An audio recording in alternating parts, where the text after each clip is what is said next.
यह कहानी आपको झकझोर कर रख देगी। जेसिका रेडक्लिफ, एक ऐसी लड़की जिसकी जिंदगी का हर पल समुद्र और उसके जीवों के इर्द गिर्द घूमता था। बचपन से ही उसकी दुनिया समुद्री जीवों से घिरी हुई थी। उसके पिता एक बायोलॉजिस्ट थे जो अक्सर अपनी रिसर्च के लिए अलग अलग समुद्री जानवरों को अपने लैब में लाते। इसीलिए जेसिका का झुकाव भी इन जीवों की ओर बढ़ता चला गया।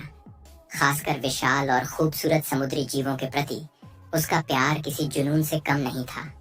जैसे जैसे वह बड़ी हुई, उसका यह लगाव और गहरा हो गया। उसने अपने पिता के साथ समुद्री सफर में जाना शुरू किया, जहां वैज्ञानिक व्हेल और डॉल्फिन्स पर रिसर्च करते थे। इन जलीय जीवों के साथ हर दिन बिताने की वजह से जेसिका के अंदर एक अनोखी समझ विकसित हो गई। वह इन जीवों को गहराई से महसूस करने लगी थी। उसके हाथों में जैसे कोई जादू था। वह जब भी किसी डॉल्फिन को छूती, वे उसकी ओर खींची चली आती। उसके लिए यह सब किसी सपने से कम नहीं था। धीरे धीरे उसका आत्मविश्वास बढ़ता गया और उसने पहली बार ओशन हेवन मरीन पार्क में एक शो में हिस्सा लिया। वहां उसने ऑर्का मछलियों को करतब करते देखा और उसी पल उसने ठान लिया कि वह भी एक ऑर्का ट्रेनर बनेगी। महज 19 साल की उम्र में उसने समुद्री जीव विज्ञान की डिग्री हासिल कर ली और ओशन हेवन में ट्रेनर के तौर पर काम करने लगी। उसे अपने करियर की पहली ऑर्का मछली मिली, एक विशाल और ताकतवर मछली जिसका नाम उसने मेलो रखा। शुरुआत में सब कुछ शानदार था।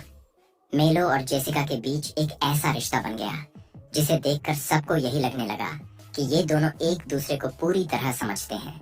मेलो जेसिका के इशारों पर नाचती, पानी में गोते लगाती और हजारों लोगों के सामने अद्भुत प्रदर्शन करती। लोग दीवाने हो जाते थे।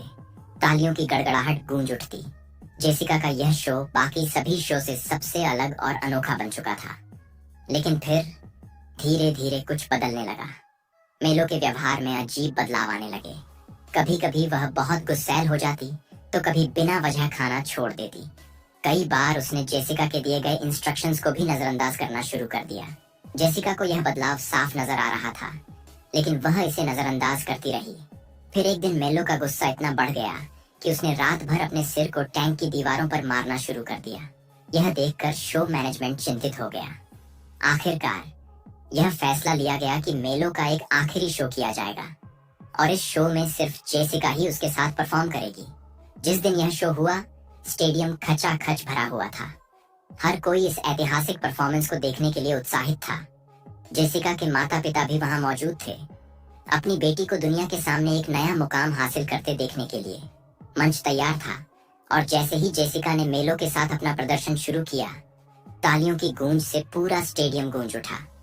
मेलो, जो पिछले कुछ समय से अजीब व्यवहार कर रही थी, उस दिन बिना किसी परेशानी के जेसिका के हर इशारे को फॉलो कर रही थी। वह पानी से बाहर छलांग लगाती, गोते लगाती और हर स्टंट को पूरी तरह परफेक्ट तरीके से करती। सब कुछ बिल्कुल प्लान के मुताबिक हो रहा था और जेसिका का आत्मविश्वास चरम पर था। लेकिन किसी को क्या पता था कि ये उसकी जिंदगी का आखिरी परफॉर्मेंस बनने वाला है।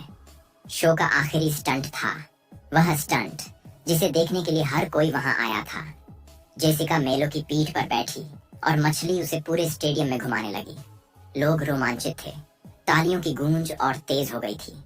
लेकिन तभी कुछ ऐसा हुआ जिसकी किसी ने कल्पना भी नहीं की थी। मेलो अचानक से बेकाबू हो गई। उसने तेजी से गोता लगाया और फिर जेसिका को अपने जबड़े में दबा लिया।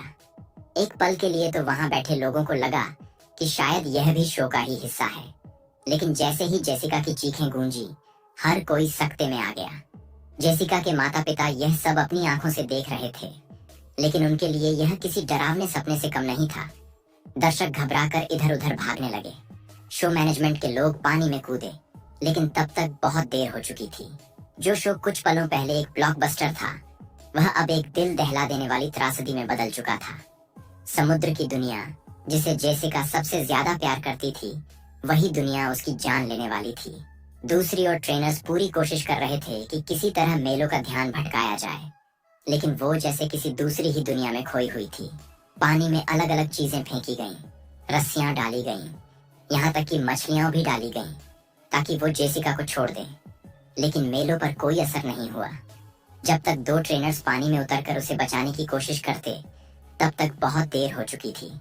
मेलो ने जेसिका को अपने जबड़े में दबोच लिया और गहरे पानी में खींच ले गई। जो नजारा सामने आया वो रोंगटे खड़े कर देने वाला था। मेलो के जबड़े की ताकत ऐसी थी कि उसके हमले से जेसिका के फेफड़े और छाती पर गहरी चोटें आईं। पूरा पानी लाल हो चुका था, खून से सना हुआ। आखिरकार हाइड्रोलिक मशीन की मदद से किसी तरह मेलो को पकड़ा गया और उसे पानी से बाहर निकाला गया। लेकिन जब जेसिका को बाहर लाया गया तब तक बहुत देर हो चुकी थी। एक ट्रेनर अपने ही साथी के हमले का शिकार बन चुकी थी। लेकिन यह पहली बार नहीं था जब किसी की जान इस तरह गई हो। ऐसा ही एक और खौफनाक मामला सामने आया था, डेनियल पैट्रिक ड्यूक्स का। हमेशा मस्ती के मूड में रहने वाला डेनियल इस बार एक ऐसी गलती कर बैठा जिसने उसकी जिंदगी छीन ली।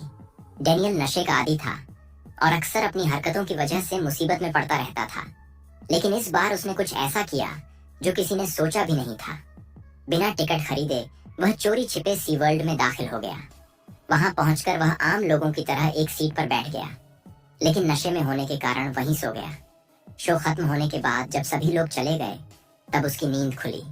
बाहर निकलने की बजाय वह वहीं रुकने की जिद करने लगा। सिक्योरिटी गार्ड्स ने उसे बाहर निकालने की कोशिश की, लेकिन उसने उन्हें यकीन दिलाया कि वह शो के मालिक को जानता है। किसी तरह उसने गार्ड्स को मना लिया और अंदर रुकने की इजाजत ले ली। अब उसे लग रहा था कि उसने कोई बहुत बड़ा कारनामा कर दिया है। उसका आत्मविश्वास इतना बढ़ गया कि वह सीधे ऑर्का फिश के टैंक के पास पहुंच गया। पता नहीं उसके दिमाग में क्या आया, लेकिन अचानक उसने अपने कपड़े उतारे और पानी में कूद गया। उस वक्त उसे इस बात का अंदाजा भी नहीं था कि उसने कितनी बड़ी गलती कर दी है। रात का वक्त था और पानी में हलचल होने के कारण ऑर्का फिश की नींद टूट गई। वह कुछ देर तक डेनियल को देखती रही, लेकिन जब उसने पानी से बाहर निकलने के बजाय वहीं तैरते रहने का फैसला किया तो हालात बदल गए। अचानक ऑर्का ने पूरी ताकत से उस पर हमला कर दिया। एक झटके में उसकी सारी पसलियां टूट गईं, शरीर पर गहरे घाव हो गए और टैंक का पूरा पानी खून से लाल हो गया। सुबह जब ट्रेनर्स आए तो जो नजारा उन्होंने देखा वो डरावना था। पूरा पूल खून से भरा हुआ था और डेनियल की लाश पानी में तैर रही थी। तो दोस्तों, समुद्री दुनिया की खूबसूरती हमें जितनी लुभाती है उतनी ही यह रहस्यमयी और खतरनाक भी हो सकती है। जेसिका और डेनियल की कहानियां हमें यह सिखाती हैं कि प्रकृति के साथ संतुलन बनाए रखना कितना जरूरी है। क्या ये हादसे टल सकते थे? क्या इंसानों की लालसा और शोहरत की भूख ही इन घटनाओं की असली वजह थी? या फिर ये विशाल जीव भी कभी कभी अपने अंदर के दर्द को बयां करने की कोशिश करते हैं? आपका क्या सोचना है? हमें कमेंट में जरूर बताइए। अगर ऐसी और रहस्यमयी और सच्ची घटनाओं को जानना चाहते हैं तो चैनल को सब्सक्राइब करें और बेल आइकन दबाना ना भूलें। हम जल्द ही मिलेंगे एक और दिल दहला देने वाली कहानी के साथ। तब तक के लिए सुरक्षित रहें और सोचते रहें।